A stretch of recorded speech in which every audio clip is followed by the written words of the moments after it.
Nowadays, it's very obvious that we see so many people suffering from fear. I believe that we're also living a really interesting moment where we can see how humans react when they fear.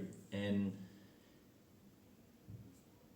it's not nice to feel it, but it's nice to observe it because it gives a lot of insight, and it makes you wiser the more you observe how fear is interacting with humans, and especially actually how humans interact with fear. So far that I know, when we think about fear, the first picture I have is somebody fearing, and it is in a role of a victim.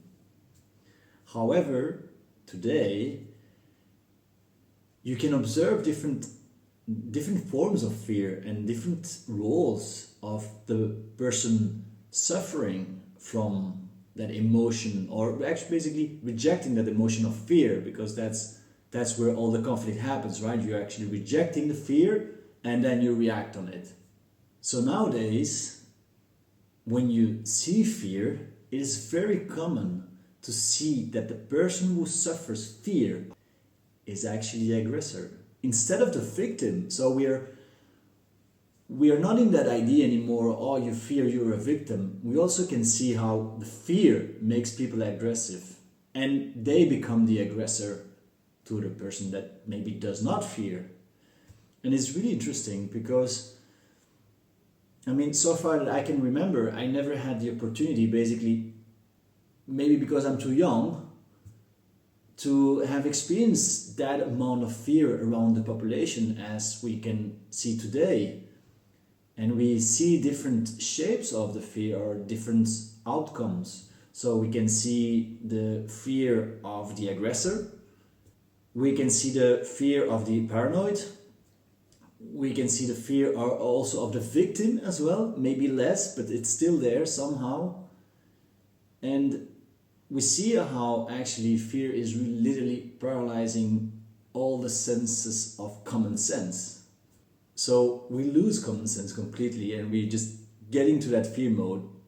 Boom, we go into our head and we start building up that story around the emotion or the feeling of fear.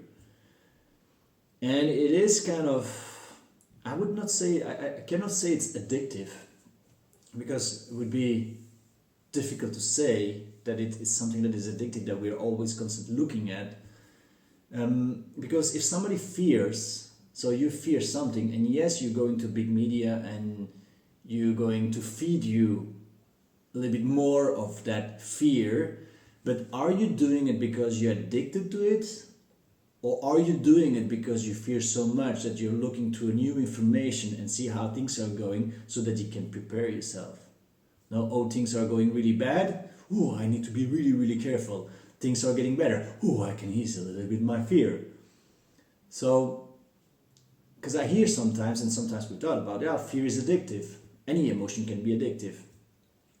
But in this case, is it really addictive? Is it something that we really could, is it something that we really can say it is addictive? I'm not that sure about it. For me, it feels more like the regulator, or the one that levels the amount of fear, is mainly big media, let's say.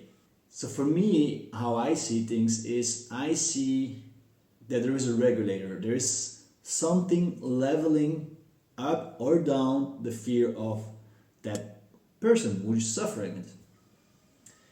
And depending on the information you're receiving, that goes up or it goes down. If things are shared as really bad, things are really bad, oh my god, go panic, start screaming, whoa, go left and right and just throw yourself from a bridge.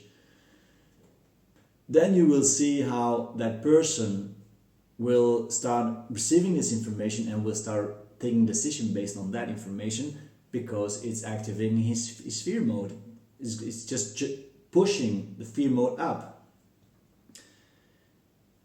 But when the information comes out as something better, more positive, more calmer, like, whoa, things are coming really down, it's perfect, now you can go out, it's fine, you're not risking anything, it's completely fine.